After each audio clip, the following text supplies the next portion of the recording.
Welcome back to Not the BCFM Politics Show. For those that want to bypass the psycho in the corner with Irish Republican Labour activist Martin Summers. And also joining us on the line is London-based journalist Syed Mosin Abbas. So before we talk to Syed, firstly, let's look at the music. What would we have there? Well, we started off with God is Love, Here's the Care with the Wells Cathedral Choir. Then we had a bit of a contrast to Lord of Light, which some might think refers to Lucifer, I'm not sure, with Hawkwind. That was based on this whole Roger Zelazny book called Lord of Light, which is a book that introduced the cult of the accelerationists, these people that want to accelerate the end of the world. So, which bizarrely, in the article that we'll be hearing about a little bit later, is shown to be attached to the guy Brenton Tarrant, who was the Christchurch Mosque massacre guy. Amazing, really, that he's actually, of course they said he's a lone wolf. No, he's not. He's part of a much wider movement. And he said that in his manifesto, if anyone bothered to read it, which the New Zealand press didn't seem to. But anyhow, final song was June Tabor, a place called England from 1999. Anyway, can you hear me, Syed Abbas? Yes, I can hear you. Fantastic, great. It's lovely when it works. Anyway, so could you just tell us a little bit, before we start, just tell us a little bit about your journey in journalism? I started out training at the BBC after Westminster, doing a little course, and then I kind of carried on over at Channel 4, having done kind of radio at the World Service briefly, and also programme services. But then there was also the Channel 4 period where I just did documentaries, fell into documentaries, making all sorts of weird and wonderful documentaries at a time when Channel 4 was just emerging as the fourth channel. Well, that's right. Yeah. It was a fantastic place to work for a while, speaking to other people in the business. When I was at the Beeb in late 80s and early 90s in London, everyone talked about Channel 4. Well, the BBC won't do it, but you can do it at Channel 4. In fact, they even did something called, I seem to remember, in the 80s, the band. No, this was the 90s. The band season, they put on the telly loads of stuff which wasn't allowed to be on the telly. So they had, for example, film of vivisection taking place, which was pretty horrific, filmed inside slaughterhouses and things like that. That was the brave Channel 4 of those days. Things have changed, I gather. I'm not obviously there anymore, but they certainly gave you license to tackle all sorts of issues. I mean, I dealt largely with multicultural issues or West Asian politics, so we'd go off and interview the head of Hezbollah, for instance, at that time. Brilliant. Well, fantastic stuff. And, it's a great training, isn't it, to do that on the job. Tim Tate, he's a documentary producer that's in Wiltshire now. He retired. He was working for Granada and people like that for World in Action. Speaking to him a few years ago, he said, well, I pitched this idea. What he'd done is he'd come across a load of documentation that Boeing, the aircraft manufacturers, were using, allowing parts made in little workshops that had nothing to do with the aviation industry, cheap imitation parts, and Boeing were allowing them to be put into 747s and whatever. And he'd got evidence of this. He went to Channel 4. He went to the BBC, got nowhere. So he made he actually went and made that documentary, an hour-long documentary called On a Wing and a Prayer for Al Jazeera, amazingly.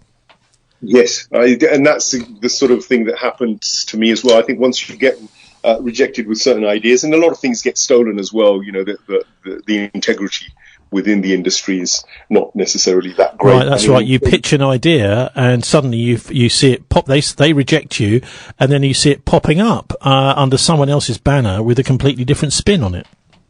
Yeah, because the bigger companies, whether it's your Mentons or your Tiger Aspects or Wall to Wall, of course, as time went on, they get the monopolies within that sector, and they have the clout and the power. And gradually, I think all the independent producers, more and more, the smaller fry had to go and lock into those guys in order to really get a piece of the pie. So that limits the kind of freedom you have, or the kind of the variation and independence in the real sense. Yeah, I mean, effectively, this is an enormous dumbing down that's happening right across the world. And in fact, I can remember going to the Bristol Media Group, which was supposed to be all sorts of people, including journalists, journalists. And I found that actually the whole thing entirely was dominated by the people that do advertising boards. And they seem to think of themselves as the real media and that journalists as sort of, not-for-profit hangers-on. And that seems to be the drift of journalism generally. Now, before you came on this evening, we were I was anyway, talking about this great storm that's supposed to be hitting us, walking around this morning, very little going on here in Bristol, just the fact that everyone has been scared to staying in their homes. And I wonder whether this is a sort of a parallel, really, with the US claims this week, again and again and again today, that Russia is about to invade Ukraine. Well, I think, news reporting has a habit of often focusing in and maybe exaggerating something that might be there, but then inflating it to out of all proportion. And I think as soon as this story broke again, and the way that mainstream media has gone after it, it has all the hallmarks of a kind of pre-organized, campaign, a propaganda campaign, and something which is now almost de rigueur for a lot of the mainstream state television or corporate-run independent TV outfits. All of them ultimately, for me, all of those money trails and the trails that lead back to the interests of what I call the structural elite tend to be manifesting themselves over and over again, which again is a reason why independent voices, real critical thinking voices, and genuinely independent investigators or researchers are increasingly sidelined, in fact maligned, and perhaps even labelled as conspiracy theorists or fake news merchants. This is a sort of a standard procedure across social media that's run by the same corporate elitists' interests. It's the same thing within state-run media like the BBC, which is increasingly just becoming like a voice of the neoliberal establishment, to be honest, and quite farcically and laughably at times for anybody who really knows. So it's something I lament and regret, but Russia is the new flavour of the month, and it's almost like they've got a new cycle that fear and confusion seem to be the real actual objective. So whether it's coronavirus, which it obviously happens, but it's the way you roll out things and the way you package these stories and the real purpose of them ultimately, to me, often is political weaponization for advantages which often what I call the neoliberal structural elitist establishments are wanting. So yes, there are confrontations. There is a confrontation. Russia doesn't want NATO and the West knocking on its back door. Of course, it wants access to the ports and the seas and a free route.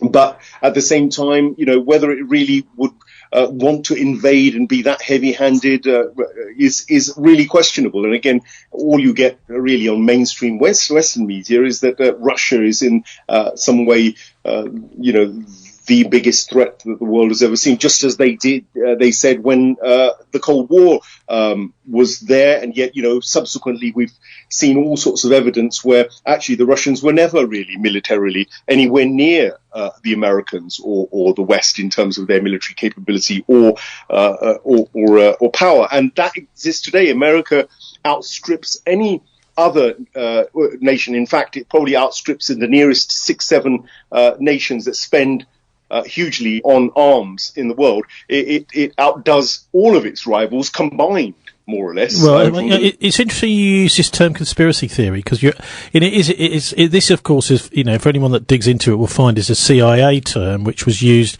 to smear those journalists that have been getting close to the truth about the Kennedy assassination. And this is an official document which was released under the US Freedom of Information, or anyway after just a certain amount of time, from the CIA archives, where it makes it absolutely clear that we will use this term to smear good journalists who are getting to the truth about the Kennedy assassination actually originating within the Central Intelligence Agency and the FBI itself, and actually maybe even Lyndon Johnson, the guy that then took over, being very much in on the plot to kill President Kennedy back in the 1960s. But there is a reason to talk about this, I suppose, which is the previous year, 1962, was the year of the Cuban Missile Crisis. And some are talking about a kind of Cuban Missile Crisis in reverse going on, where with the Americans moving this year, in fact, I think we were talking to Scott Ritter about this a couple of weeks ago, this thing called the Dark Angel, which is a mobile form of ballistic missile. It's actually a hypersonic missile. It's much faster than the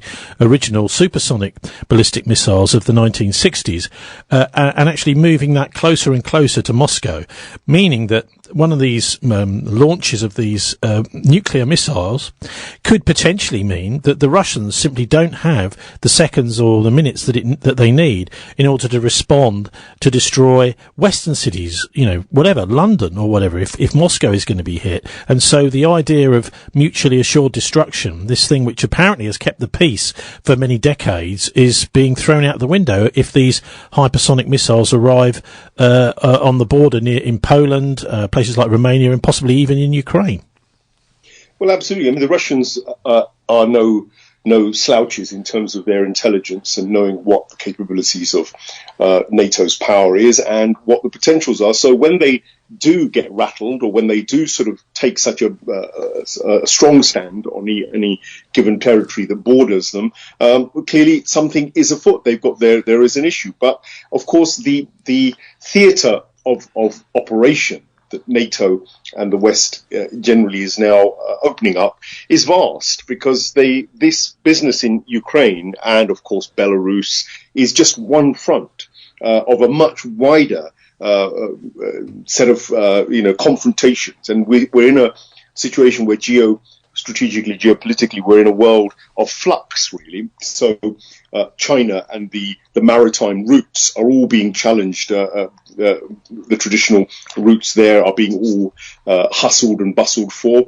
The Americans have kind of made it clear that in the Pacific, they're going to challenge China head on. In the Ukrainian or the East, or in the East-West European front, there's a challenge they're throwing there. Of course, already the theatre of operations is alive and very much well in Syria, Iraq, Lebanon, and across the entire West Asia region. Particularly Yemen as well, I think, is another one that, it's the worst conflict going on, the biggest humanitarian crisis. Well, it's an easily avertible crisis going on in Yemen at the moment.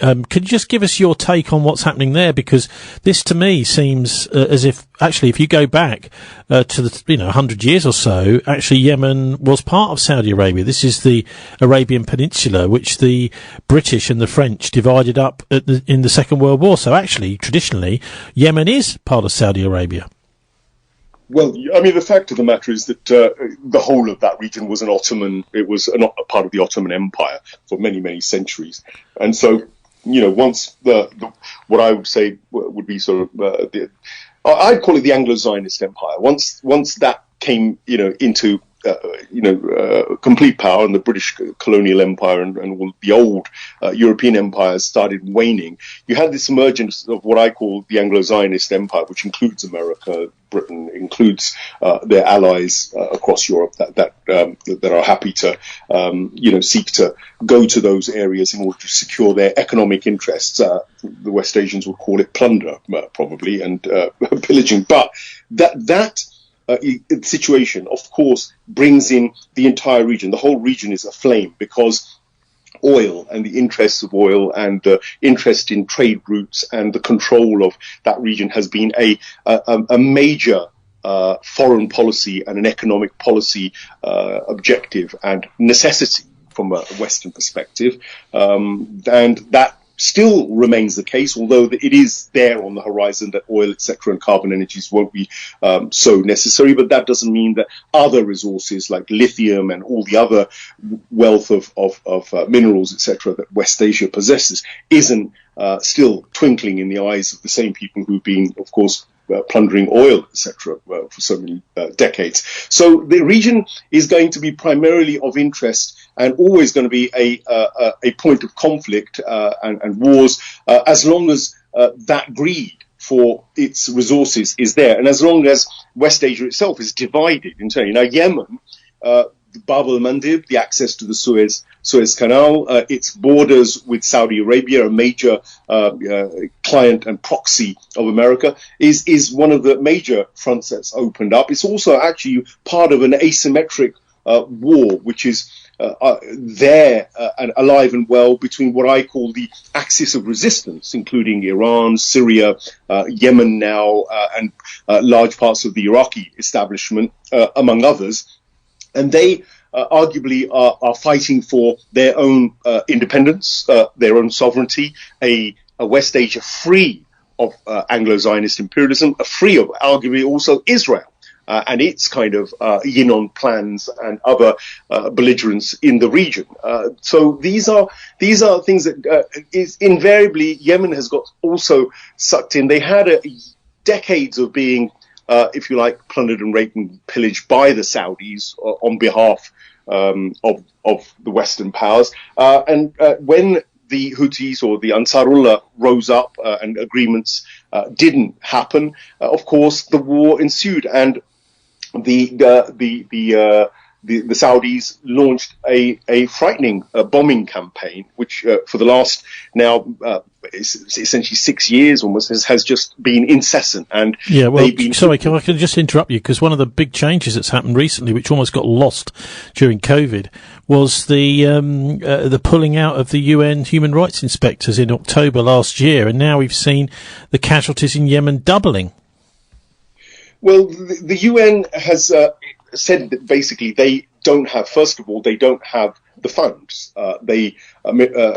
Very interestingly, the World Food Programme said they've been forced to reduce food assistance to around 8 million people that needed it, and while at the same time describing Yemen as probably the worst humanitarian disaster in recent times. And of course, that's meant 5 million Yemenis have immediately have slipped into famine conditions, literally. And, you know, the WFP warned that its food stocks were dangerously low and more severe reductions. And that's exactly what's rolling out. I mean, even though donors pledged about $2.23 billion, I think over the last year, the fact is the target was $3.85 billion just to get to the minimum. That was what the UN were requesting. So there's on the one hand that, but there's also been this kind of quite political role that the UN have played, because in about 2019, they started withdrawing aid for the areas which were dominated by the resistance, by Ansarullah and the Houthis,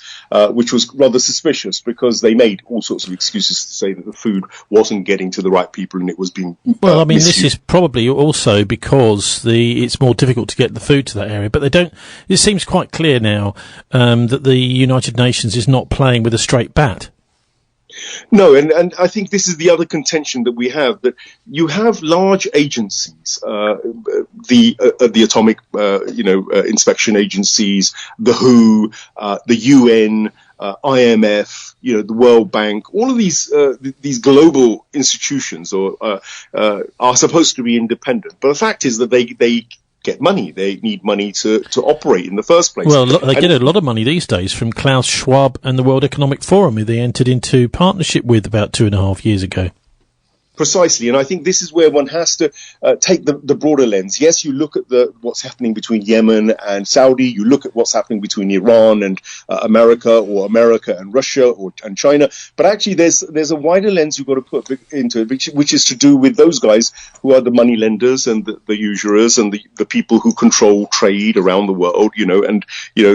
A couple of companies, including Vanguard, seem to have a huge say on what happens in the economics of the world, which is quite frightening. BlackRock, I think. BlackRock, yes, yeah. BlackRock and Vanguard. So, when you see that there are companies, corporate companies, and there are individuals like Schwab who are their voice pieces, arguably, at the World Economic Forum, and then you see the IMF, and you look at the World Trade Organization and the way it's structured, and the way the World Bank operates, and you can see that most of their policies are geared towards really subjugating and controlling nations and taking resources. So, it's a bit like this. Sorry to interrupt you again, but this World Economic Forum thing is almost a bit like the deregulation of the planet. You know, the UN was supposed to be the place where things get discussed, you know, on an even keel between different nations. And of course, it's very important for maintaining peace through the Security Council. But all of a sudden, when you get Klaus Schwab and the World Economic Forum involved, it's a kind of privatization of that whole process. And that's the whole world. I mean, and this is where I think that the real conversation has to be had. That we're being constantly told by mainstream media to look at these what I call symptoms, the symptoms of the problem, the actual global problem. The global problem being the control of money and the control of the commons and the control of our resources generally. Well, plunging many of our governments and us into debt. Of course. And, you know, Britain is now, I think, 3 trillion in debt. The Americans are in about 30 trillion debt. And nobody ever asks that very simple question. I mean, who are they in debt to? And, you know, how does this debt accumulate? And how can it possibly happen to the richest nation in the world? I mean, America is the richest nation in the world. And if the richest nation in the world is in debt, then we've got to look at what's wrong with, you know, capitalism and neoliberalism and the policies which are creating a world that seems to be increasingly divided by very wealthy and very poor. That seems to be let's just go back up north to Ukraine, because there's been so much in the news, and yet it seems to me it's in the news, it's in acres and acres of newsprint, and yet none of the basic facts seem to be being discussed at all. We had all this talk in the middle of the week, I think it was Wednesday morning, about a false flag attack that was supposed to be happening. Martin Summers and I, and I'm sure yourself, are quite familiar with this, and we've talked about the September the 11th attacks as being a false flag attack, the 7/7 London bombings as being a false flag attack. That is to say that these were attacks that were carried out actually with the cooperation, at the very least, of the security services, the intelligence services, and to some extent the police within those countries, in order to create a kind of a policy change. And really, they were aimed at the opinion formers and the politicians in that country to get that policy change. But with Ukraine, I mean, it really just simply doesn't add up at all, because it was inside the north of the border, which is in official Ukraine. Apparently, this attack took place, artillery fired from the Donbass region into hitting a kindergarten, which luckily there were no children in there. But how on earth can that be a false flag attack? Because that would imply that the Ukrainians had attacked themselves. Well, it's not that shocking or surprising, because, you know, first of all, we assume and presume that nations' governments are operating in the interests of their own nations. Yeah, but Syed, I'm just talking about the logic of this news story. We're being told that the Russians have done a false flag attack, but actually the attack has taken place within Ukraine itself. So, you know, if it's going to be a false flag attack, surely the Ukrainians are going to be doing that attack on themselves. It's almost as if they've given the game away, and they're hoping and crossing their fingers and hoping that no one will notice. Well, I think this is like where they're getting, beyond even fiction, and then just sort of bringing almost Hollywood right into the real world. And they do get away with it, Tony, because the fact of the matter is that the critical reasoning or the critical inquiry doesn't take place. The media does get given a line. Journalists are told they can go to certain issues and not others, and there are news lines which are given, and if the news line is not going to investigate or pursue the investigation, then you're not going to get it. You're not going to get your report aired anyway. And, well, no, you're right. I mean, can I just bring Martin Summers in on this, because this is one of the most extraordinary international news stories I've ever seen this week. A false flag attack, apparently, by the Russians on Ukraine, but the Ukrainians. I mean, surely that's just a normal attack. It's not a false flag attack, isn't it? Well, there are a number of questions about this particular situation. I mean, obviously, there's been a lot of fighting along the ceasefire line in the last 48 hours, and that's been going on for 7 years. But there's definitely been a spike, and the danger now. I mean, obviously, there's been this drumbeat that Russia is going to invade Ukraine, and the Russians are saying no, we're not, and they're saying yes, yes, yes, you are. No, no, no, we're not. And what may happen here is that the Ukrainian army have got 100,000 troops on the border of the breakaway republics, and they want to provoke a war so that the Russians are then provoked into intervening so that they can sanction the Nordstream II pipeline, sever the links between, potential links between Germany and Russia, all of which is, grist to the mill of what Syed was saying about, this is a geopolitical contest for control of resources. It's, it's imperialism by any other name. But this particular kindergarten attack, let's do a bit of detail on that for a minute. I was looking at stuff today.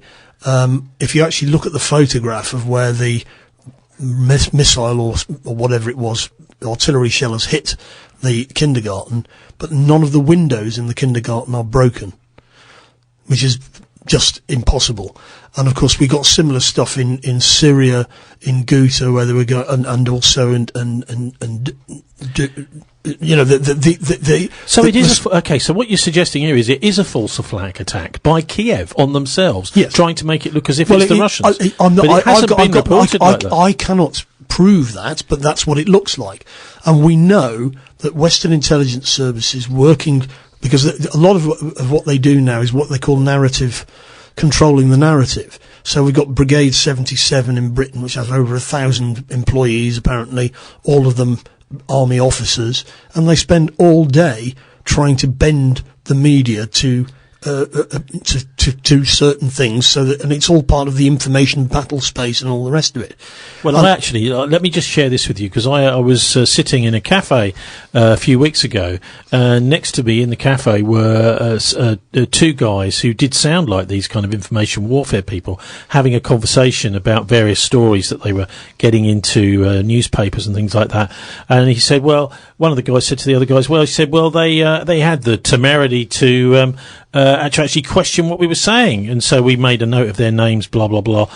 So this is their attitude: is that when they put a story out, they do not expect any kind of criticism or changes and challenge to that story by the mass media whatsoever. So, and they were making a note of the people and the names of the people within the media who had actually questioned that they shouldn't just be maybe just putting this information out verbatim without questioning it. Well, if you're asking me, the mainstream media on Ukraine have basically taken the Western intelligence services word for everything. But this propaganda, really, to me, is almost off the scale. I've never seen anything quite so ridiculous. We've heard for 3 weeks solid, pretty much, that the Russians are about to invade Ukraine. They're about to invade Ukraine.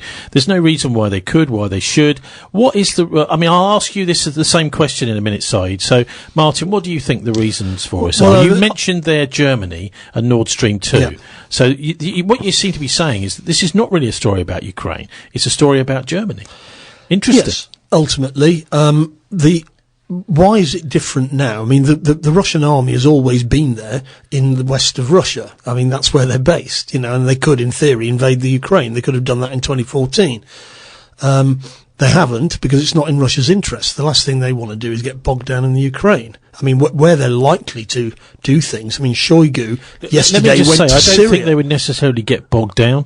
They would move in and they would take Ukraine, and then they would sort of halt wherever they felt that they wanted to. But they don't want to do it.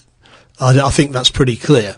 They could, but they don't want to. Or might they, if for example, their NATO moved missiles in close to Moscow? I think the way they're going to, it's not just about Ukraine, as Syed was saying earlier. What's probably Shoigu, for example, they're saying they're going to invade in the next 48 hours, but the Russian defense minister is actually in Syria, because that's where the Russians are going to make their counter move, probably. They may drive the US out of Syria as a punishment for what they're suffering in the Ukraine. But I mean, the Nord Stream II pipeline is basically the future. Russia's got the natural resources, Germany's got the technology, and, ultimately, it makes sense for those two things to be brought together.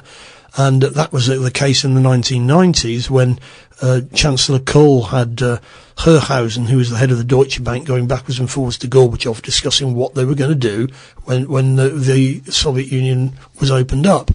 And of course, Herrhausen eventually was murdered by the Red Brigades, which were not the Red Brigades, the Red Army faction. Red Army faction, yeah. which was basically the Americans. And of course that sent a message to the Germans, you're not to do deals with the Russians without our permission. It seems to me Ukraine is also about trying to speed along Ukraine's membership of NATO, maybe. But anyway, Syed, what are your thoughts about the real reasons for this wall-to-wall propaganda?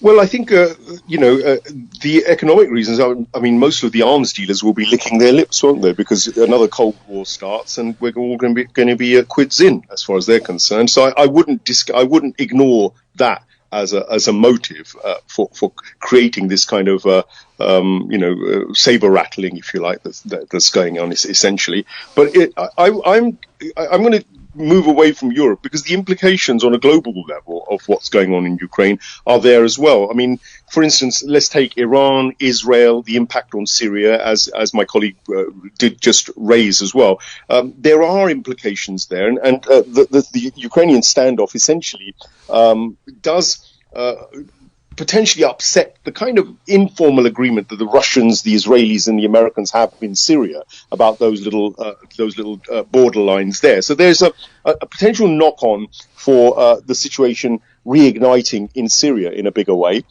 The Iranians would be probably the ones who are the biggest winners from this at the moment, because with them negotiating the JCPOA with the Americans and the Americans getting increasingly distracted here, of course, there's every chance that the pressure is off them, which the Americans and the Israelis have been desperately doing with similar propaganda against Iran for several years now, if not decades. But of course, Israel has relations with Ukraine and has relations with Russia. Israel has, I think, something like 250,000 Jews living in Russia and about 50,000 in Ukraine. So they'll have to eventually, if it gets worse, they eventually have to show their hand as to whose side they're on, because at the moment they sit in both camps in a way, but eventually they'll ultimately have to go back to their real benefactors, the Americans. So if things really became difficult, that would mean they would have to side more and more with the Ukrainians and with the Americans, and therefore Russia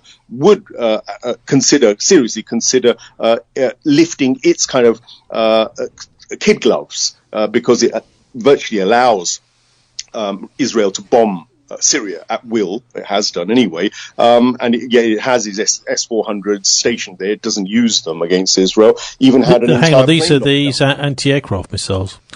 Yes, anti-aircraft missiles, which the Russians have. They've actually transferred them to Syria, but they've never been used in anger. I wonder if they ever even switched them on.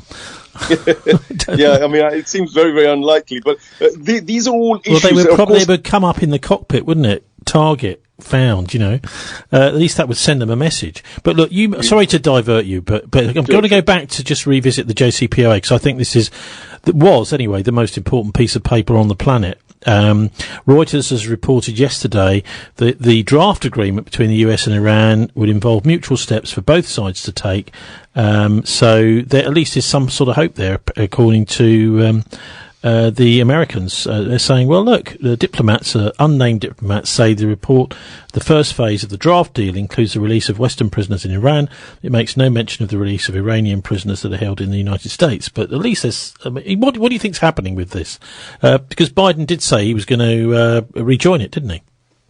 Well, firstly, the JCPOA and the Iranian issue is really, in many ways, something which now the Americans are being forced to sort of back off on, actually, because they pulled out unilaterally in 2018 without any real reason. Now they have been desperately trying to get Iran on its knees with what they've called maximum pressure and the economic sanctions. Really, absolutely stunning and very, very powerful economic sanctions. But they've not managed to bring Iran to its knees. In fact, what they're worried about is Iran is becoming more and more a resistance economy and being able to develop even more technological, agricultural, and other development issues. And at the same time, while the Americans have been playing this game of economic terrorism against Iran, Iran's been cutting deals with China, and they've just gone and done something like a $500 billion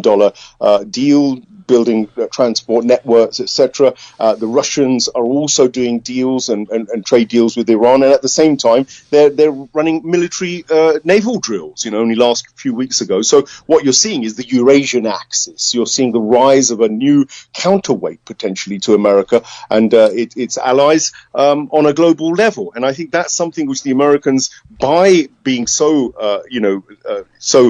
deferential to Israeli interests, are almost forcing Iran to move into that camp. And by taking on Russia and China, they're almost making this alliance firmer and firmer. And I think that's where they have to now consider what they're doing, because if they continue the line they've got, then Iran will walk away. And yes, they'll suffer as well with sanctions, but they'll continue to use what they got, all the informal resistance economy techniques, and they will continue to fight an asymmetric warfare right across West Asia, which will bleed America in terms of its military and its occupation of Iraq and its interests in Saudi and across the whole region. And it will also leave Israel more and more vulnerable, because if the Americans cannot maintain a long-term hold and support in that region, then how long is it till Israel itself becomes absolutely, capable of being brought down by the likes of the resistance axis on its borders? Are you, as a journalist, I'm sure, are quite aware of the shutdown of RT over in Germany. Now, this, I think, is also, we're talking about the whole Ukraine thing being about Germany, but the idea that the German-speaking version of RT is no more. They're trying to resurrect it at the moment, but it could be that that's gone forever. That's a massively important move, I think. It's a very worrying thing, because the censorship that's going on across media, the control of the media, has never been as kind of tight and as totalitarian as far as I can see. And it is frightening that now actually sometimes it's just so brazen that we're not being allowed to hear voices. We're not being allowed to hear certain narratives. When in my day when we grew up, or in the journalistic field, the whole idea was you had 2 or 3 sets of opinions and you let the audience make up their mind. But it seems that even with the media outlets that we thought were the most independent in the world, apparently, they're now brazenly just doing such things, but shutting down RT, it sets a terrible precedent. They've done it to Press TV as well over a minor issue, I remember, and other channels also get censored. We've seen it within the whole anti-Semitic card that's been used to shut down voices as well. So it's on the political front as well. You can use all sorts of techniques and cause célèbres or emotional issues, inflate them and start shutting down voices. But Russia being shut down, well, of course, Russia, I think the RT probably was spending, I think the BBC spent about $2 billion a year. I think the RT, I've heard their budget is around 500 million, but they did a pretty good job of it. RT had a huge audience, and that would worry Western powers. It's a terrific point that you make, because actually, many of these Western broadcasters, the CNNs, etc., are paying an absolute fortune, maybe 10 times more for actually a far worse service, because if you're going to put out nonsense, you need to put a lot more time and effort into it, because it needs to be quite sophisticated, rather than just allow people to speak. And one of the things you find in all sorts of totalitarian countries, you will do lots of pre-recorded programs, where you have to record somebody, you have to then edit them, you have to check it, you have to double check it, and this demands a lot more money. We're hearing, something like 10 times more money is actually spent on the propaganda side, the Western side, the big mass media of the CNNs, etc., than the Russians have done at RT. Well, obviously, because I'm a fairly regular contributor on RT, so obviously I'm slightly biased. But what they've done there is very good, because what they've done is they broadcast in English, and they're giving an alternative view, and they've managed to establish a fairly big audience for that, and it just by existing and having alternative interpretations of events, and also the kind of it's pitched at a fairly high level. RT, it's not. They expect, it's like a Raytheon principle. We're going to talk in a sensible tone of voice and at some length. And we're really trying to communicate with people who are interested in detail rather than just broad sweeps of, propagandistic, statements.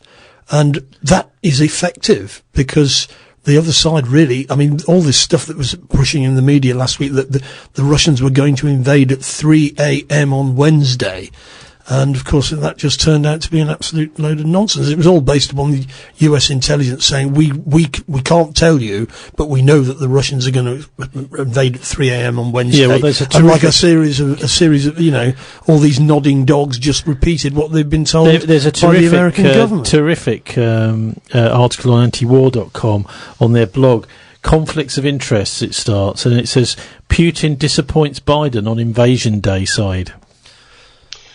Yeah, it's almost like it's we're living in a scripted drama, kind of a theatre act, and it literally is. I mean, I know from a little bit of knowledge around, for instance, the Prevent program and the government's rollout of counter-terrorism policy here in Britain, and there were sort of think tanks that popped out of nowhere, well-funded, financed by neocons and with money trails. Policy Exchange was one of them, and Henry Jackson Society, all sorts of people were involved. And there they had the desk. They'd have a media guy sitting there who knew all the chaps in editorial, departments around the different channels, and his job was to get his press releases out. His job was to persuade editors, etc., and or sometimes to possibly even pull in favours or even twist arms. Now, to what extent is the deep state involved in bullying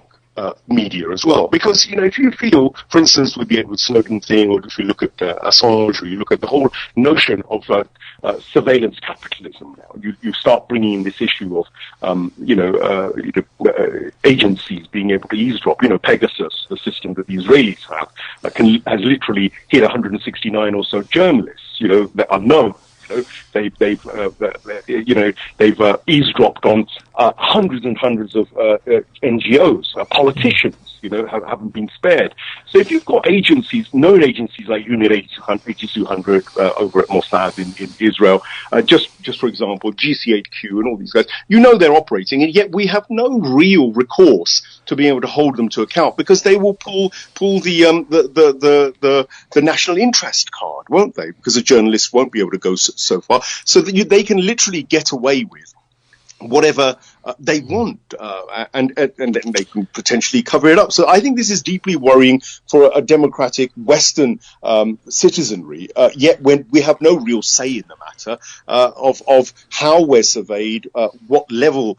Cambridge Analytica was a huge issue. It came and it went. These issues come and they become like issues that the media has a storm about. But what actually gets done? What laws are passed to protect us? What laws are passed to protect journalists? What would make journalists become afraid or frightened of what intelligence agencies could do to them when they have information about them researching a perfectly honest story? I mean, I'd say that many journalists would rather just want their pay packet and now wouldn't go for the story in its true essence, and that is a violation of our I think democracy. Well, that's right. I mean, this whole business of surveillance it's basically the technology has way overtaken the legislation, and what we've seen is also the legal system, the court system, under surveillance. We see our lawmakers, our MPs, under surveillance. Anyway, look, we've only got a couple of minutes left, Syed. I'd just like to leave the field totally open to you to bring up any topic you'd like whatsoever, really, that you think would be useful to bring to our attention. I know, it's a very wide question, but you're obviously you follow all sorts of stuff, and I wonder what you make of absolutely anything. I'll leave it open to you.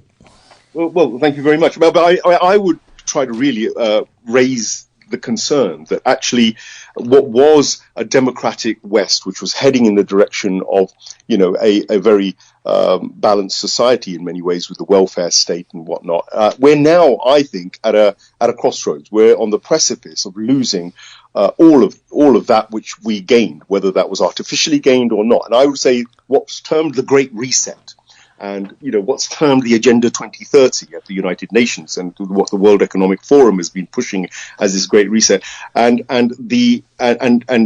adding that to the absolutely huge knowledge base which is now emerging, and technologies that are emerging in terms of artificial intelligence, nanotechnology, robotic engineering, and the information technology that is there.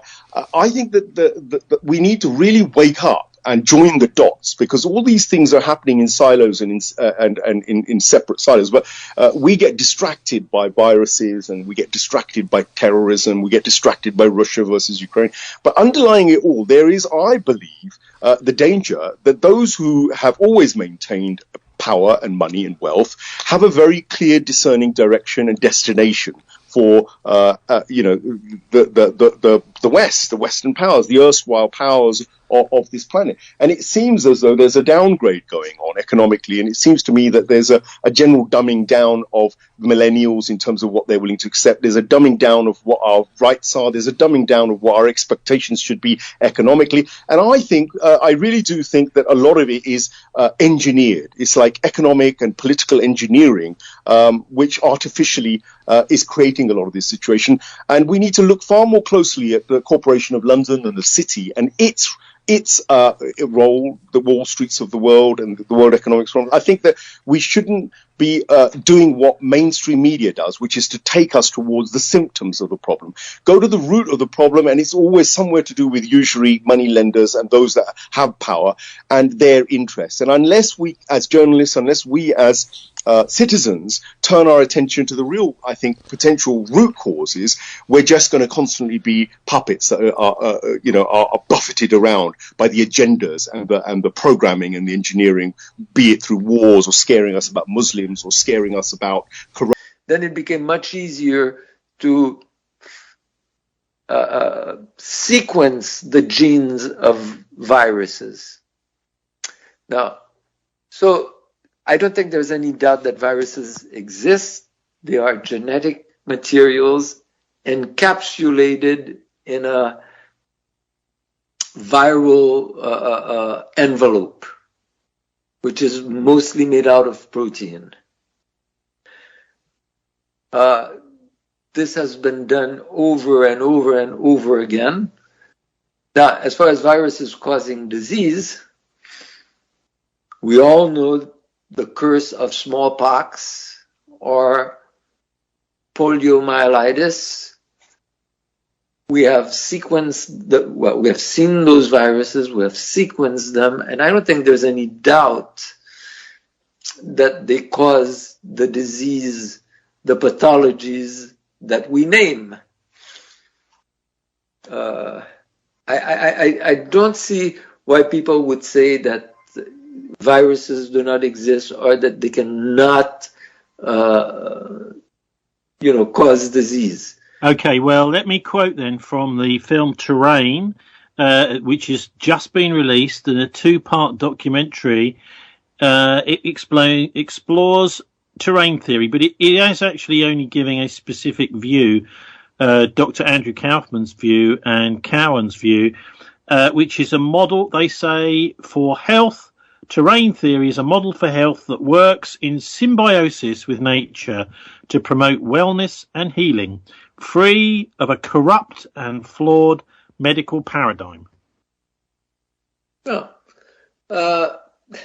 You see, there's nothing wrong with this statement. In general, there's nothing wrong. If they didn't add that, bacteria don't cause diseases or viruses don't exist, there's nothing wrong with that sentence. Because we do have now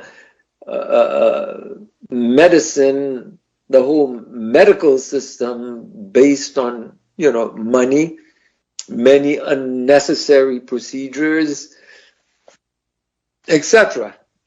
So, yes, there's those who believe that, you can lead a very good, healthy life by following, certain principles without ingesting toxins and keeping your state of mind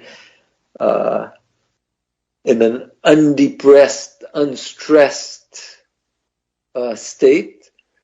Yeah, it will contribute to longevity.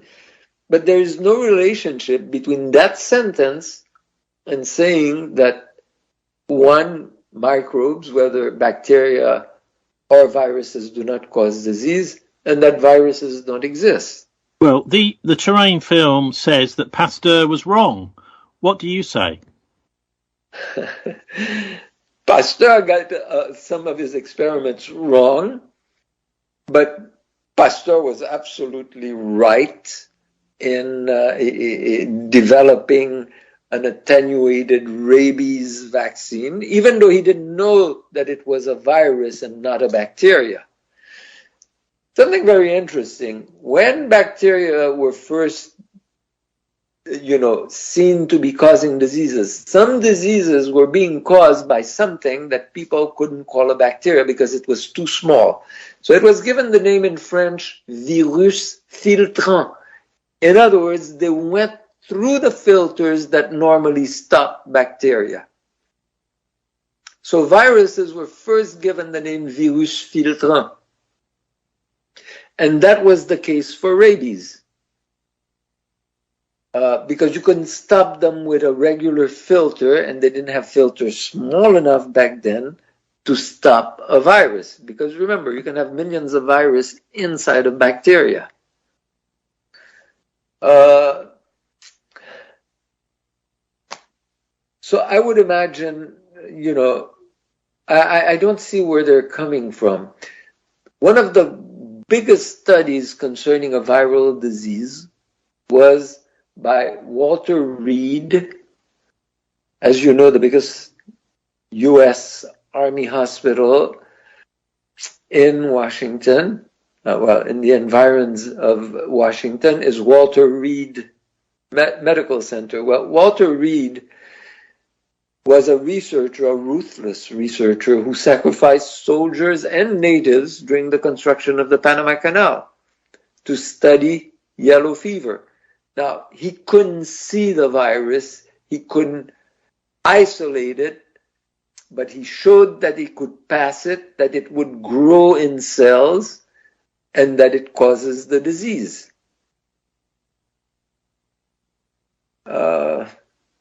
So I don't think there is a contradiction between, what the people who believe in terrain theory say and what I believe in, as far as big pharma giving us things that are unnecessary and even nefarious, medicine developing into a money-making machine that does many unnecessary procedures are prescribed, and that is what by big pharma. And we all know about the opioid epidemic.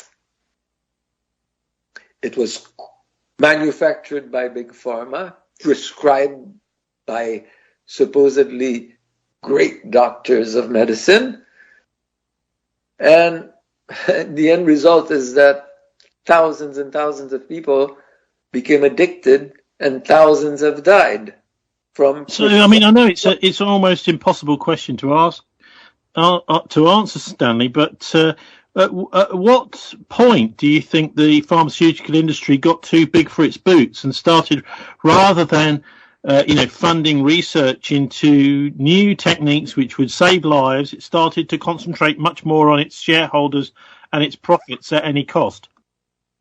I think it started in the late 60s and 70s on a very small scale.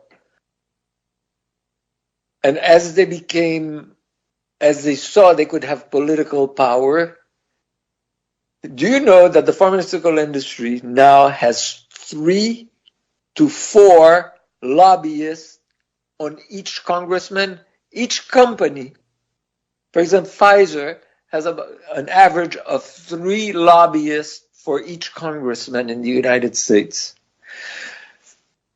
And they saw the power of money, that as politics became how much money you had to carry on a campaign, Big Pharma saw its that weakness and milked it to the max. The two people who started this new wave would be Reagan and Thatcher.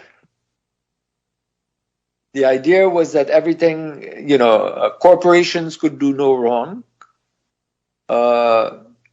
gave them absolute power, whether it's the pharmaceutical industry or the military-industrial complex. And it has gotten to the point where by the year 2000, it's been, at least here in the US, I don't want to speak for the UK, because I'm not that informed about the UK, but here in the United States, I guarantee you that the FDA is totally controlled by Big Pharma, when it should have been the opposite, that the FDA is controlling Big Pharma. So that's Dr. Stanley Laham. In a way, let's just address what he said at the end there, Martin. This is about the Terrain film is really saying that everything has been completely wrong since Pasteur 150 years ago. What Stanley is saying, actually, the problem really is much more recent. Well, I'm more in tune with what Stanley Laham is saying than the Terrain film. I think the Terrain film, we've because of the internet and so on, you've now got a plethora of voices that people can listen to, and that in a way is good. But the question is, what's the quality of what you're listening to? And there's also what you might call disinformation operations, whereby some people are critiquing what's happened over the COVID crisis, and that's obviously threatening to the interests of Big Pharma. So in many ways, they may in fact be behind putting forward more crackpot versions of the critique, so that they can then claim that anybody who criticises them is a crackpot. Well, the other thing, of course, which this terrain theory knocks out of the equation is the idea that it could be a man-made virus in Wuhan made by the CIA and the Pentagon. Yes, well, I mean, obviously, we covered this week in, week out. And obviously, if viruses don't exist, then that whole story is I mean, but then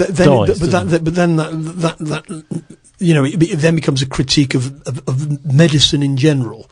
We don't need medicine; we just need spiritual forces or something. I don't know. I haven't seen the film, but respect for facts has got to be important, and inevitably people haven't got the time to investigate everything, and therefore they have to take some things to a certain extent on trust. But in schools, for example, they teach the germ theory of illness. That's because there's massive evidence to suggest that is true. That's not evidence. It's not proof. The fact that it's taught to children, is it? What the evidence and the proof is, for example, on electron microscopes and even film of viruses in operation. And so what I'll do is, of course, we can't do that with Stanley, but I will put up a link to on our show page at thisweek.org.uk, a very clear electron micrograph of viruses attacking a bacteria. And also I'll put a link up to Stanley's very own dissertation that he did back in the late 1970s looking at a brand new virus, and he goes through step by step. He gave us a very, very shorthand version there of the whole what happened around understanding, detecting and isolating a brand new type of virus. In fact, we're getting all sorts of nonsense from these people. Martin, it just seems to me that maybe some of the world's press, the world's media are starting to get closer to what's been really going on during the pandemic, and that this has just been put out there deliberately to muddy the waters. The idea being that anybody that criticises the official story will be lumped in with these people who say there's no such thing as a virus and that we need to go back to pre-Pasteur to understand medicine. Yes, I mean, it may be that they're just genuinely cranky, but it may also be that they are part of a disinformational project. And from my point of view, as what I would regard as a political conspiracy theorist, I find people who want to bring other things other than things directly relevant to the political conspiracy into the mix a nuisance, because you get, as somebody who wants to, look into political conspiracies, you get lumped in with people who want to be thinking that everything's a conspiracy and it's to do with the fact that, the scientific method is flawed, etc., etc. Now, there's going to be a spectrum of views on anything, you never get poor betting on people being able to construct logical arguments. I mean, a lot of people, and I'll include myself in this, we don't always think logically. It's part of, we actually have a lot of emotion involved, and we make our choices about things that we believe or not believe. Some of it's based on logical argument, but a lot of it isn't. We've now got, you either suppress something or you poison the well. In other words, that all this stuff is out there, but there's such a lot of it, and it's so contradictory that people just give up trying to find out what's really going on. The mass media is kind of the prize, the great prize of anyone that wants to take over the world, because you can just keep pushing your stuff, even if it doesn't make sense, on the mass media, and crowd out the truth. Yeah, well, also, of course, I mean, I didn't follow the Robert Malone interview on Joe Rogan, but I mean, the point, he's basically a scientist. This is Malone, but he's actually talking about social science, about how to manipulate people. Now, in actual fact, that isn't his expertise. He's talking about, everybody's been taken in by a huge, mind control experiment by the powers that be, blah blah blah. Now, that may be true, but that's not his area of expertise. Okay, when all this happened, when Malone got banned from Twitter, he'd just done an interview on GB News with Neil Oliver. That, I think, was the actual trigger for it, and the Joe Rogan show was a reaction. It also, by the way, it was a much longer interview, the Joe Rogan one. So he did go into some of his expertise, but Joe Rogan sort of opened it up. So he's basically saying what I often say to people, which is, okay, so what do you think's going on? Yeah, well, that's fine, but the point is that I try to avoid having arguments with medical people. Yeah, but more people listen to Joe Rogan. It's all right. I'm just saying I try and avoid. But when people come into my territory, the economics of drug production, that I do understand, that I do feel capable to argue about. And of course, it's the actual political economy behind all of this, which is what I would regard as my area of expertise. And if people start wandering into my area of expertise, I'm going to call them out. Anyway, we've been following much on social media and a little bit on the mass media too, what's been going on in Canada, with poor old Justin Trudeau having to sort of take extreme measures to try and get people to go home, even though they're doing peaceful protests, declaring a state of emergency as if there's some sort of terrorist attack on him and his country, even though it's actually him that's doing a terrorist attack by trying to make people have these jabs, which may harm them, and taking away their choice by having these vaccine mandates. Anyway, one of the officers in the Canadian Army, a guy called Major Stephen Cheldowski, has spoken out about this. I am calling on my military and police comrades, all of you, all of us who have sworn a personal oath to protect our family, our friends, and our community, to now stand up and protect your loved ones against this government-forced medical tyranny. You chose to serve because you wanted to give back to your community. And instead, the government has turned your love for community and your loyalty against you, and you are now a weapon against the very people you love. Brothers and sisters, you can't be forever changing indiscriminate government measures which use fear and violence, and also be for your loved ones and for freedom. You have to choose. I am asking you to choose your family and your community. This is why you serve. And this is your moment to be a hero for your loved ones. They deserve the truth. They deserve to be protected. I am also calling on all Canadians to join in solidarity together. Freedom and love for our community. Freedom to choose who you want to be, where you want to live, what you want to experience and learn, what your spirituality is and what you want to practice, who you want to love, what you want to put in your own bodies is the foundation of our democracy in Canada. We cannot let freedom die with this generation. May God forever bless the free citizens of Canada.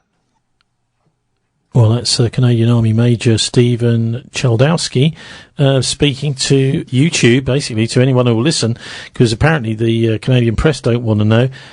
So, he's saying, Martin, actually, that this is actually pretty serious. The idea that the Prime Minister Trudeau has turned against the people, he's abusing his position of power, it's turning into a tyranny, Canada, unless something's done about it.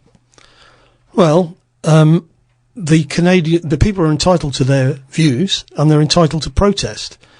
The kinds of protests they're carrying out. Is Trudeau entitled to declare a state of emergency so he can put the protest down? No, he doesn't need to declare a state of emergency. That's what he's done. All right, we'll come to that in a minute. Let's just make the point that these protests are, under existing Canadian law, illegal because they are blockade protests. They're illegal in this country. They're illegal in most countries. They would be, yeah. Yeah, that's right. Maybe.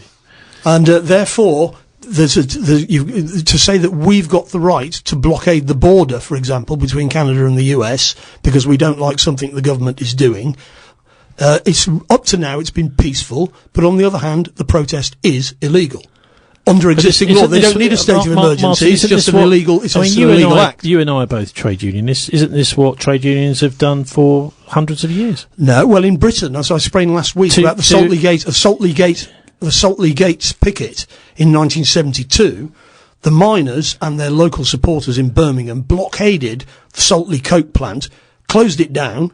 The police were unable to stop them because there were many thousands of them. The miners won their demands, and their demands were for a pay rise, which had been voted for by the internal democracy of the NUM. Now, the protesters in Canada don't have an official structure. I put it to you, Tony, what is their demand?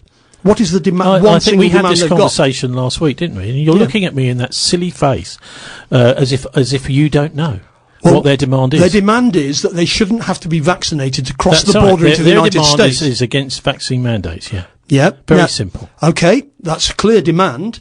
But there's all sorts of other demands. Faux indignation. Faux indignation. You know exactly what their demands are. No, I don't. Yes, you do. No, the National Union of Mine Workers in 1972 had a clear demand. Against vaccine mandates, and they'll go home. Right, no. That's very simple. Everybody seems to know that. Okay, so what is a vaccine mandate, Tony? What is it? What do you think? It means you have to have a vaccine, otherwise you can't do your job. Yes. That's right. My sister has just been vaccinated against mumps because she's going to work in the National Health Service. And she had 3 days in bed with mumps. Do you think it's okay then to impose these vaccine mandates or sack people then? Tony, that's already the case in many jobs. You think that's okay? That's what I'm asking. I know it's happening. I know it's happening. It's happening in Canada. Okay. And that's why there's all these lorries have come into Ottawa. All right. So people can be opposed to that. The fact is... Can they? You sure? Yes, they can. Oh, good. Can they carry out illegal actions in support of an opinion? No, because they're illegal. Secondly, of course, the idea that they represent the majority of Canadians is simply wrong. So there was an election in Canada about 3-4 months ago, and Trudeau won. You think they shouldn't break the law? Nobody should ever break the law? No, they can Not in support of a political cause. What's happening in Canada, as in New Zealand, is the police, who have operational control, they decide whether they're going to arrest people or not. And I would argue as long as they're not causing too much of a bother, then you don't arrest them. But of course, if you were to try and do that in Britain on a picket line, you'd get your head broken. And I've had my head broken on picket lines by the police. Now, the fact is... Well, you probably wouldn't get your head broken these days, would you? You would. Why? You would, because you're not allowed to blockade things. It's illegal. You can do it peacefully and you'll be dragged off. You can super glue yourself to something. But if you try and blockade by linking arms and standing in front of You don't sound like a big supporter of, say, the suffragettes or something. No, listen, I'm not saying you can't break the law. You can, but then you've got to face the consequences. Well, they are facing the consequences. They're prepared to face the consequences. The consequences are that in Ottawa itself, for example, the majority of the population are supporters of Trudeau's Liberal Party. Are they? I think they are. Really? Yes, because there's just been an election and it's pretty clear which way Ottawa voted. So the locals aren't in sympathy with the people who are blockading the centre of the city. Well, maybe. They want them removed. I think there's very much a maybe there. No, it's not a maybe, Tony. There was an election less than 6 months ago. Trudeau won it. What, on saying he's going to mandate vaccines? Yes, and in actual fact, the mandate, what they're protesting about in the first place is they didn't want to have to be vaccinated to go into the United States. So it's not even, in fact, in the gift of the Canadian government government to fulfil their demand. Well, it is in the gift of the Canadian government to put pressure on the United States to say no. No, not if they don't want to. Yes, no, they've won Trudeau won the election, and these people did not. They're not even representative of the Conservative Party in Canada. Many Conservatives don't agree with what they're doing. They're a minority of a minority, and they're entitled to their view, but they're not necessarily going to get their way because the majority don't agree with them. Well, why should the minority get what they want? Actually, do you know what? Back in the early part of the last century, the majority didn't want women to have the vote. No, they didn't, and eventually it was changed. They're entitled to campaign for changes in the law. I'm not disputing that for a moment. But for them to claim that they are the majority is just wrong. Well, we shall see. Anyway, over in France, there's been a lot of interest in what's happening in Canada, and a similar thing going on. And obviously, the French police have decided that they're going to stop this happening, or do what they can to stop it before it gets a chance to go, because, of course, they've got a massive protest movement here, the Yellow Vests. There's a great deal of resentment about the way that was shut down when COVID came along. So I spoke to Paris journalist Gina Lefeur about the vaccine pass and the Paris protests this week. Only a couple of weeks ago, they made it worse by requiring a vaccine pass, which means that you can no longer go to a museum with proof of not being COVID positive. In other words, you have to prove that you've had your vaccine, and so. This is continuing, and they can keep it going until the end of July. But apparently, they're going to lift it before the election, and the presidential election is on April 10th. And the word is that they're going to eliminate it at the end of March. There's a certain absurdity about this, Gina, because we've now got the Omicron, which is. Many people are saying has been almost like a gift from God, because it's a very much milder version, and yet it is giving, as people catch it, it's basically like having the common cold or something, and it's giving people immunity. So it doesn't seem to make real sense. Maybe you can explain to us what is going on in France that means that these more strict measures are coming in just as it seems COVID is going away. Absolutely. I mean, it's one of the aspects of the new legislation is that you have to get a new jab within 4 months instead of 7 months, and so more and more people are falling into the category of losing their vaccine pass because they haven't had the latest jab. And the other day I heard that it was 5 million people who are losing their vaccine passes, and more and more people are realizing that the vaccine isn't working, and they're wondering why they should get another jab in order to maintain their pass. They've picked up on the Canadian example, and they're driving into Paris in their trucks. And it's quite exciting, but of course it's not very much on the news. And you have to go to alternative media to see that they've reached the Champs-Élysées, and these trucks are out there. Well, not trucks. The trucks are the protesters, and then to counter the protesters, they have these police tanks. I mean, they're these blue. I've never seen them before, but there are these blue tanks that are in the Champs-Élysées and trying to stop this movement. But like in Canada and elsewhere, where we have truck convoys, they're called freedom convoys. They're not covering them on the mainstream media. Well, so that's Gina Lefeur. These blue tanks that they're referring to, if you have a look at them, they look to me like British armoured cars that they're using. I mean, the police do seem to be becoming increasingly paramilitary, Martin, particularly in France, which is a bit worrying. Well, they always were. I mean, the CRS. Tanks on the streets, driven by the police. Yes, well, I mean, we're going through a major social and economic crisis. Isn't it a little bit like the kind of Arab Spring type thing, actually, with loads of people coming out and demonstrating in this part of the world rather than over in North Africa? Well, there is lots of social discontent. We saw it in the US last year, where some people were protesting about COVID vaccine mandates and so on, and others were protesting about the treatment of black people by the police.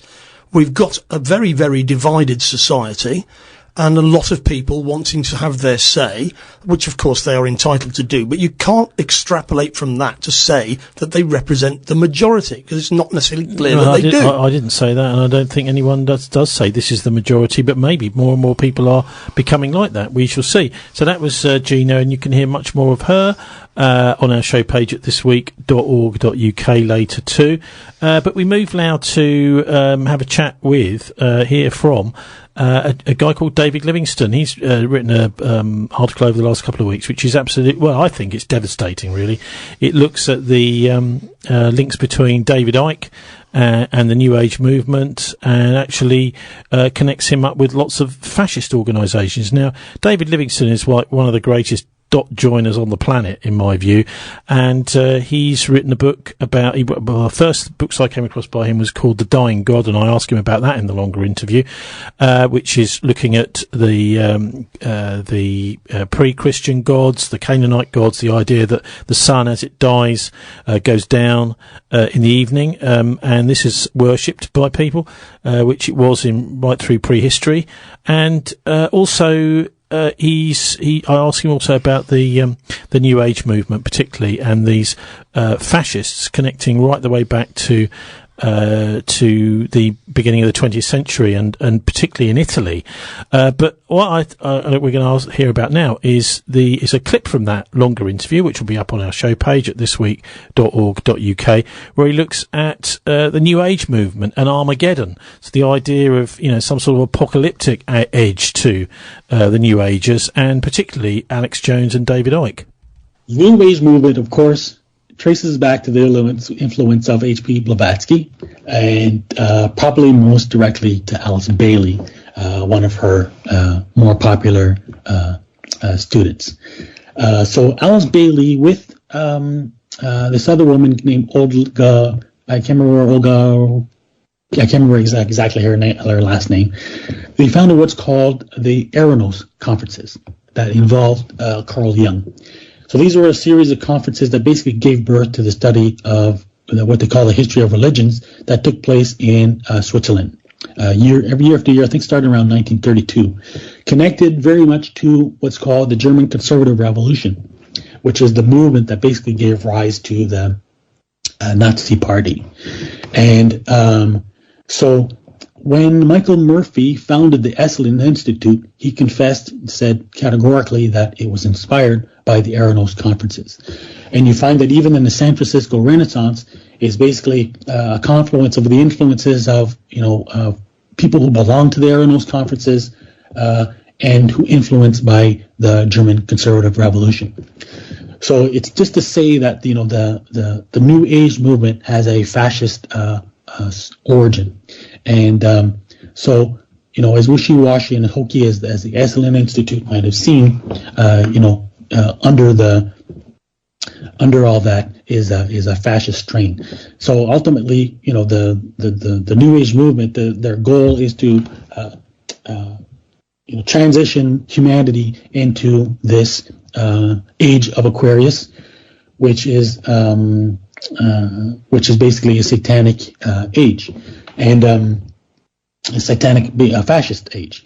And so this is why when you look at the teachings, so basically what Icke is doing is effectively merging this idea of a conspiracy with the coming age of Aquarius. So basically, what's happening now, this is what I cover in my article. If you look at what's happening with COVID, is that there seems to be a deliberate strategy because Facebook has been targeting the wellness or New Age community with QAnon content. So what's happening is that people who are used to sort of alternative healing practices and beliefs, who have a sort of a typical mistrust of the current medical establishment, are starting to perceive their opposition to it as part of as being rooted in a conspiracy, and it's because of the right-wing influences, it's being identified as a right-wing conspiracy. So that's why when most of the opposition that's coming out these days, it tends to be floated by the right. So Fox News is jumping on the bandwagon. People like Tucker Carlson, Ben Shapiro, Rebel News in Canada, who have a hand in the trucker protest in Ottawa. So, it's just part of the way that the fascist underground is again manipulating perceptions of the conspiracy to advance their agenda, which is to create chaos, to accelerate the coming of the Antichrist, who is supposed to arrive with the coming of the Age of Aquarius.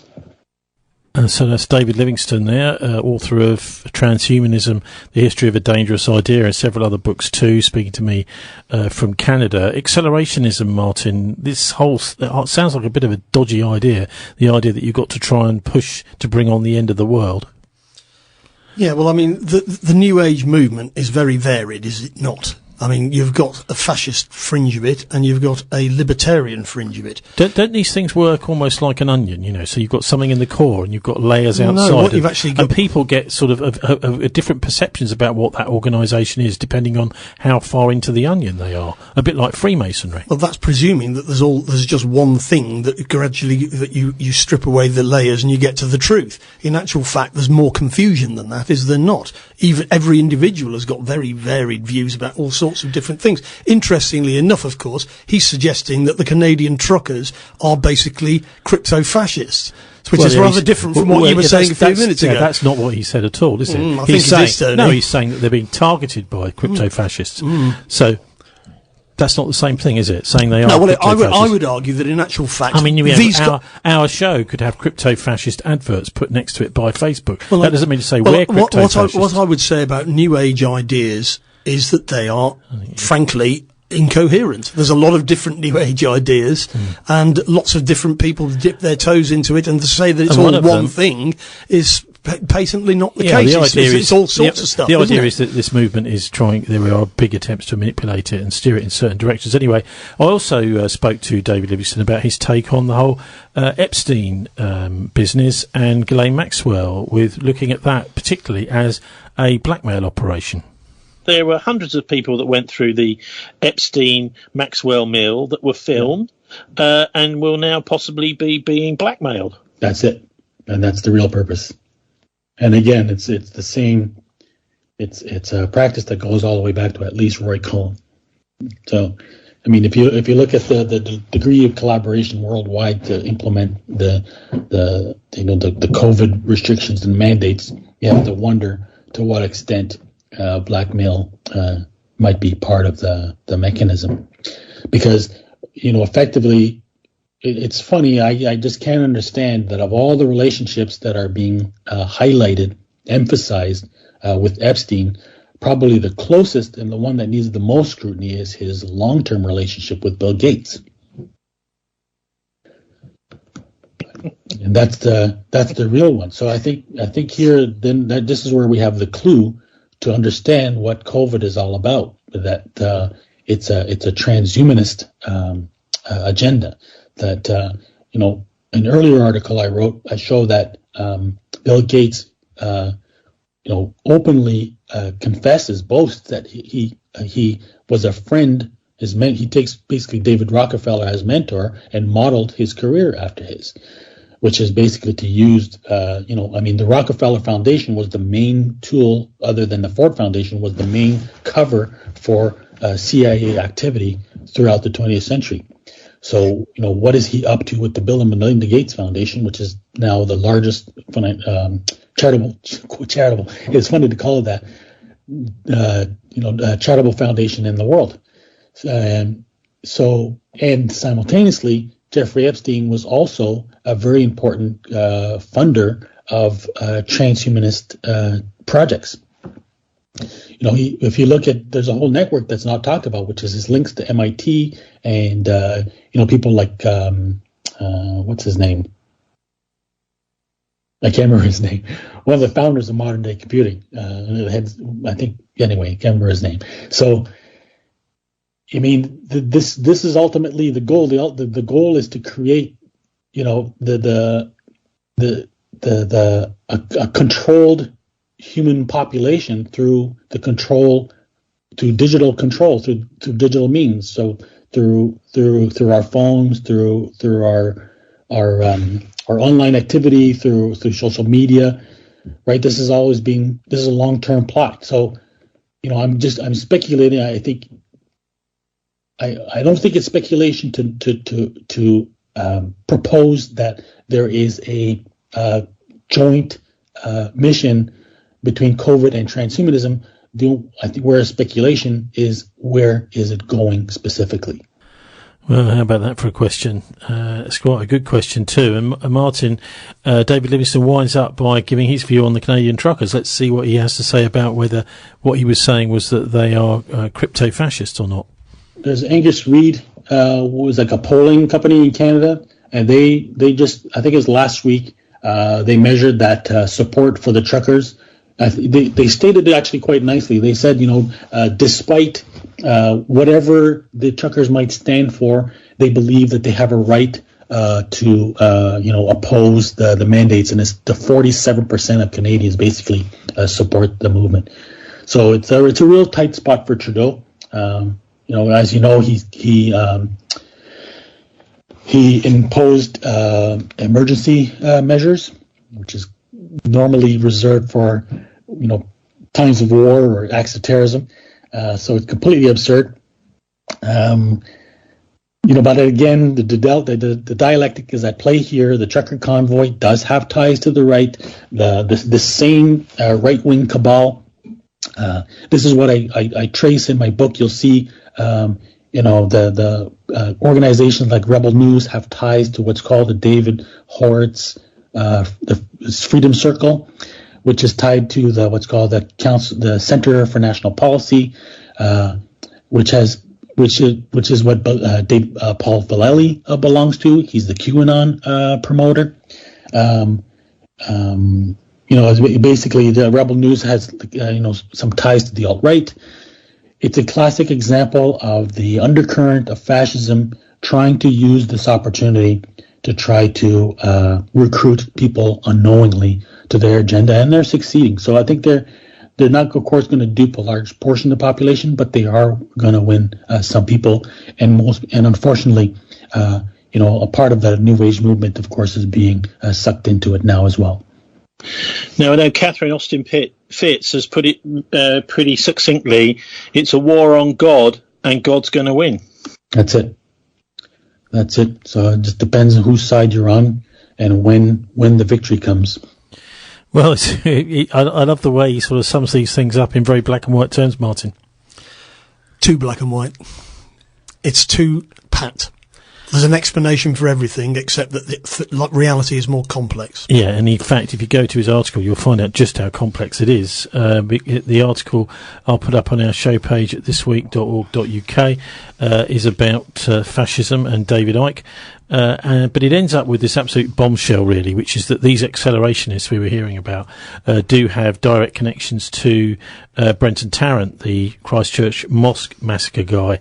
And amazing, isn't it, that the whole of the New Zealand state has just completely failed to make these connections, and it seems to be just still going on about him as some sort of lone wolf, which he quite clearly wasn't. Anyway, our final piece this week is it's from Tim Cohen. I spoke to him again this week, particularly about Prince Charles, and asked him about the idea that, which we were talking about last week, which is that Prince Charles is going to be the defender of the faiths. Tim is the author of a book called The Antichrist and a Cup of Tea, where he believes that he's proven that Prince Charles will be the Antichrist, a kind of Zionist messiah.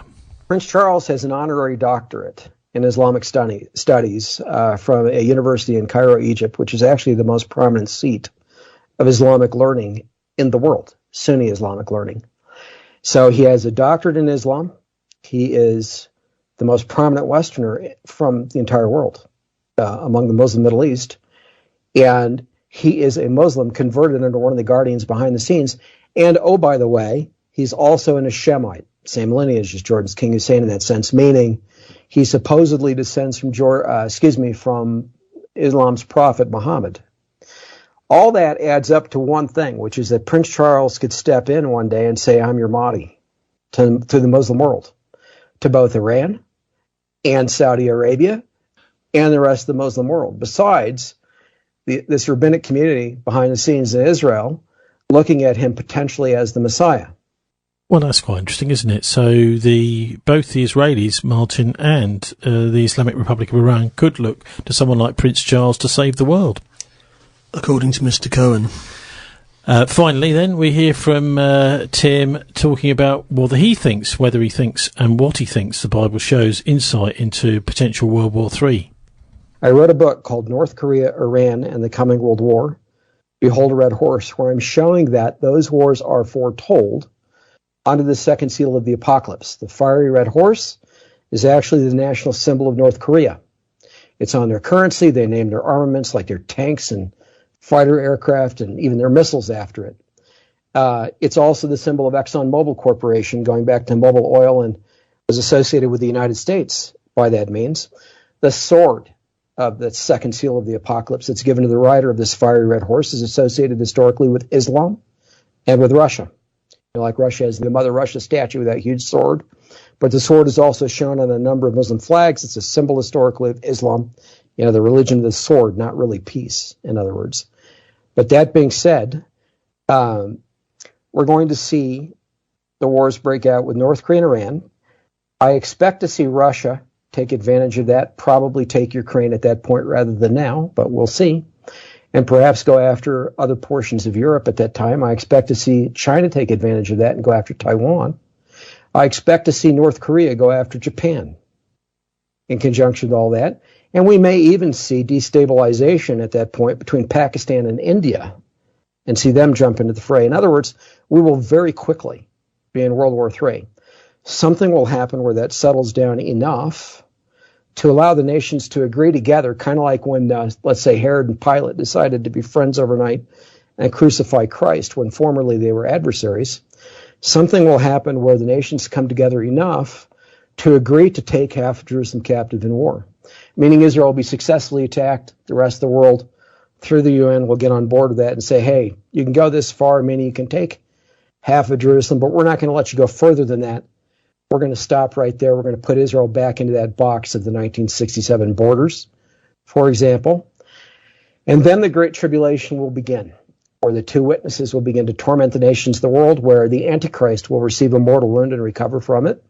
In this case, Prince Charles, where that statue to Prince Charles will be erected in the newly constructed holy place on the Temple Mount that does not currently exist. All that stuff is going to happen within the first 3.5 years of the final 7 years preceding Armageddon. And that 7-year period gets kicked off with what Christians have referred to as a peace treaty involving the Antichrist, this prince of Roman lineage of Daniel 9, verse 27. What Christians have misunderstood about that treaty, they've always assumed, most Christians have, that the Antichrist would sign it, and that Israel would sign it, and that Israel and her adversaries would agree to it and be on board with it. That actually is not what the verse says. What the verse says is that this prince of Roman lineage will impose the treaty. He will enforce the treaty. And it will be imposed, in other words. The nations of the world will agree to the imposition, but it could be imposed on Israel. It could be imposed on the so-called Palestinians, and dividing Israel's Jerusalem by force, and dividing Israel's land further and taking a portion of it from Israel, and then saying to the so-called Palestinians, okay, this is what you're getting, and to Israel, this is what you're getting, and then trying to enforce that. That is what actually the treaty is about. And so the nations are going to agree to do something like that, and they already are, more or less, by the way, just not in a formal way, to divide Jerusalem. Israel's not going to agree to it. Israel's going to refuse. The so-called Palestinians are not going to be completely on board with it. There are going to be things they're not happy with, like maybe the right of return type thing that they're demanding. And it'll all be imposed, 3.5 years later, where half the city of Jerusalem be taken by force, etc. Then the Great Tribulation begins. Then the Antichrist starts his 3.5 year reign. So that's what's coming, in a nutshell. In my books, The Antichrist and a Cup of Tea, I summarize a lot of this on pages 394 to 96 of the first edition. The second edition will be out soon. Great. And then, well, how do we get from there to Armageddon, Tim? So there's another thing that happens, which is called the Gog-Magog invasion that Christians will talk about, which is believed to involve Russia and Iran. Persia's aligned with Gog, Magog, and Meshach and Tubal and some other named entities, Push and Kut and this kind of, or Put and Kush, I mean to say, and so on. But anyway, it adds up to Libya, Iran, Germany, Russia, and some other nations, including Persia or Iran, who will invade at some point when they think that Israel is vulnerable, to take a spoil from the middle of the promised land, the midst of the earth, if you will. A lot of Christians think that happens before the 7 years. How do we make sense of this as it unfolds? Right now, I would look for the wars to begin with North Korea and Iran. We could also look for that treaty to precede that, some actual formal agreement among the nations that says, we are going to proceed with something along the lines of dividing Jerusalem, rather than just saying, this is what we want to see happen in relation to Israel and the so-called Palestinians, meaning to force that fake peace process forward. That's Tim Cohen, author of The Antichrist and a Cup of Tea, and also the book he was talking about, that North Korea and Iran there. That amazing, I think, really, to discover in the interview, in the article, for me, for the first time, from David Livingstone about these accelerationists and the idea that there is this rather pernicious movement out there to cause a massive war, to really basically to advance this whole end of the world. Anyway. It's a formal thing, but the other thing that is in a weird way sort of parallel to this is the Italian futurists back in around about 1920. They were an artistic and social movement that originated in Italy and developed in Russia a bit, to a lesser extent in other countries, and emphasised dynamism, speed, technology, youth, violence, and objects such as the car, the aeroplane, the industrial city. Connected to the super fascists in Italy, amazingly. So it seems that there is worth connecting these dots, as David Livingstone has done. And I'll put a link up to his article, of course, on our show page at thisweek.org.uk, including two longer versions of interviews with David and Tim there. Again, thisweek.org.uk. Time to sign off now. Thanks to our guest, Irish Republican Labour activist Martin Summers, and also to sound engineer Dave Bazanko, also to Syed Mosin Abbas, who was on in the second part, and to Tony Roach, the Central Cardiff police officer who was unjustly sacked and is trying to get his job back still, in part one. You can download our MP3s to listen in the car or anywhere you like. Also, mustn't forget our sound engineer Dave Bazanko, must I? Do please send me interviews and story tips via not the BCFM Politics Show page, where you'll find the podcast, full-length interviews, story links, comment page, and our email addresses. Also, I've got two books out. One is the Traitors of Arnhem, which looks at the deals done between the Nazis and the Brits at the end of the Second World War, and the other one is called The Siege of Heaven Reader, which is an anthology of secret government ever since the English Civil War, looking up to the assassination of Princess Diana. Also, this show is repeated at 11 p.m. Fridays and at 11 and 5 a.m. and p.m. all week here on the PRSC, streaming also over the weekend, Sunday lunch particularly, at Camberley'sRadioQUK.com. So, censorship and self-censorship of life-saving information is sadly the norm in Britain today, thanks to the Nazi collaborators who own the transmitters and the printing presses, the glorious Fourth Reich. So, if you can restream us live or rebroadcast us, just let me know, and I'll credit you here. Here's wishing you a relaxing and enjoyable weekend. Do please join us, not the BCFM Politics Show live stream at 5 o'clock next Friday. God bless. And don't let the banksters get you down.